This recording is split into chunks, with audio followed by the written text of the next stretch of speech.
नमस्कारम। Knowledgeable series में ये next video है। आप सभी से अनुरोध है कि आप मेरे चैनल को सब्सक्राइब कीजिए और मैं आपसे प्रॉमिस करता हूं कि 50 सब्सक्राइबर होने के बाद एक स्पेशल वीडियो लॉन्च करूंगा जिसमें बहुत हाई नॉलेज की चीज़ें आपके सामने पेश होगी। आज का वीडियो पोटेशियम साइनाइड के ऊपर बना रहा हूं। मित्रों, पोटेशियम साइनाइड दुनिया में एक सबसे पावरफुल पॉइजन होता है। इसका कलर वाइट होता है, ये वाटर में सोल्यूबल होता है और मैंने इसको मेडिसिन मैन्युफैक्चरिंग में बहुत से बेचेज में काम में लिया है। इन एक्चुअल न्यूरोबियल इंजेक्शन जो 3 ml के एम्पुल में बनता है उसमें ये पहले यूज आता था। उसका फार्मूला मैं आपके सामने कंटेंट्स बताता हूं कि each 3 ml ampoule contents 100 mg thiamine hydrochloride IPBP और USP। Pyridoxine hydrochloride 100 mg each 3 ml contains and cyanocobalamin IPBP or USP 1000 mcg means 1000 micrograms. ये न्यूरोबियन का इंजेक्शन होता था पहले। अब इसके ऊपर कुछ साइड इफेक्ट्स होने की स्टडी मिली थी, इसके बाद में इसको बंद कर दिया गया। लेकिन अब इसके बाद विटामिन B1, विटामिन B6 और साइनोकोबालामिन का रेशियो चेंज कर दिया गया। अब जो विटामिन B1 थायमिन हाइड्रोक्लोराइड है उसकी पोटेंसी 50 mg ईच ml कर दी गई। पायरोडक्सिन हाइड्रोक्लोराइड की पोटेंसी 50 mg ईच ml कर दी गई और साइनोकोबालामिन की 500 mcg each ml content potency तैयार कर दी गई। जब इसकी कॉम्बिनेशन हम बनाते हैं तो साइनोकोबालामिन या मिथाइल कोबालामिन जो विटामिन B12 का आइसोमर होता है वो ब्रेक डाउन हो जाता है। इसका मॉलिक्यूल, ये मॉलिक्यूल कैसे ब्रेक डाउन होता है? थायमिन हाइड्रोक्लोराइड वाटर में हाइड्रोलिसिस हो जाता है, लोअर पीएच के ऊपर ही स्टेबल होता है। इसकी पीएच 3.5 to 4 के बीच रखी जाती है। लेकिन थायमिन हाइड्रोक्लोराइड का हाइड्रोलिसिस होकर के एक दूसरा कंपोनेंट बनता है। वो कंपोनेंट केमिकल अटैक करता है साइनोकोबालामिन या मिथाइल कोबालामिन या हाइड्रोक्सी कोबालामिन के मॉलिक्यूल के ऊपर और उस मॉलिक्यूल पे अटैक करने के बाद में उसको ब्रेक डाउन कर देता है।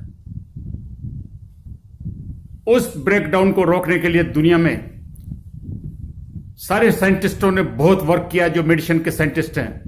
लेकिन ये पहले का इतिहास बताता हूं मैं आपको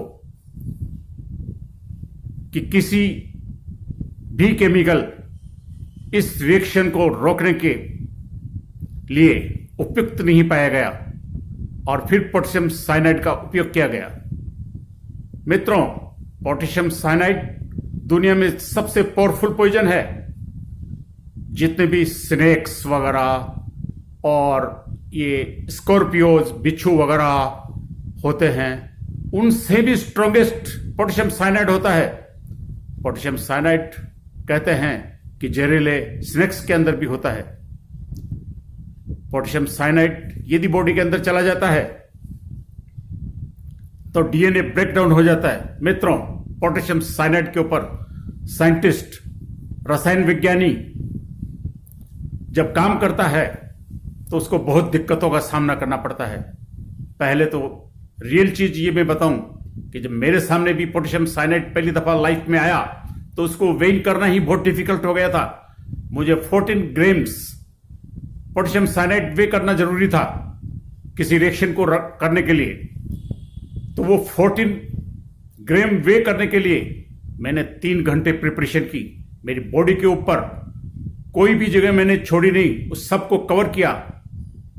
आईज के ऊपर लेंसेज वगैरह लगाए, गॉगल्स लगाए, मास्क जैसे मास्क वगैरह होते हैं। 14 ग्राम्स पोटेशियम साइनाइड वेइंग के बाद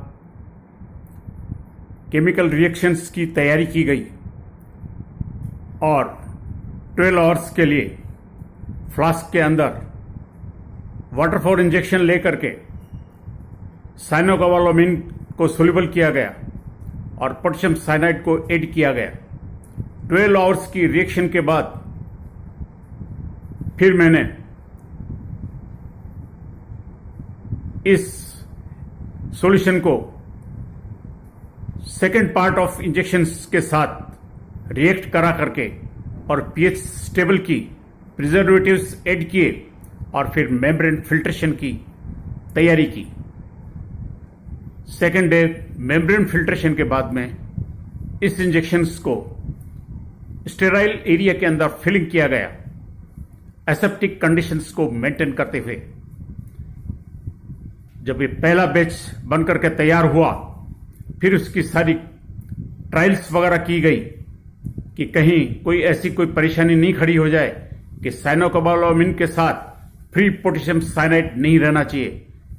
पोटेशियम साइनाइड यदि फ्री रह जाए तो इंसानों की जान जा सकती है।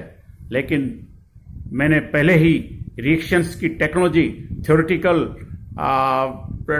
ट्रेनिंग के साथ प्रैक्टिकल ट्रेनिंग में जो जो चीज़ें गेन की थी, उसी के अकॉर्डिंग मैंने वर्क किया और वो इंजेक्शंस एक्यूरेट बना। इसी प्रकार से फिर मैं साइनोकेल 16 और अन्य प्रकार के इंजेक्शनों में विटामिन B12 को, पोटेंसी को प्रोटेक्ट करने के लिए पोटेशियम साइनाइड का यूज लेता रहा। पोटेशियम साइनाइड वाकई में विटामिन B12, जिसको साइनोकोबालामिन भी कहते हैं, मिथाइल कोबालामिन भी कहते हैं, हाइड्रोक्सी कोबालामिन भी कहते हैं, ये दूसरे इसके सेम मोलिक्यूल्स वाले आइसोमर्स हैं। इनको प्रिजर्व करने के लिए, इनकी पोटेंसी को बरकरार रखने के लिए एक बहुत ही इंपॉर्टेंट केमिकल है। इस प्रकार से पोटेशियम साइनाइड की घटना मेरी जिंदगी का एक इंपॉर्टेंट हिस्सा रहा है। और जब मैं इंजेक्शन बनाता था तो अपनी पूर्व तैयारी करता था, और जब खाना खाता था तो उसके लिए बहुत सावधानी रखता था। हैंड्स को वॉश वगैरह करना और सैनिटाइजर्स का उपयोग करना, स्पून से खाना खाना, और स्पून्स वगैरह भी स्पेशली क्लीन होती थी और हम स्टेराइल करते थे हर चीज को। और उसके बाद मैं खाना खाता था। जहाँ मैं खाना खाता था वहां पे दूसरा कोई भी साइंटिस्ट नहीं आता था, मैं अकेला खाना खाता था। और मेरे लिए स्पेशल पीपल्स होते थे जो मेरे इन सब चीजों का ख्याल रखते थे। जय हिंद, वंदे मातरम।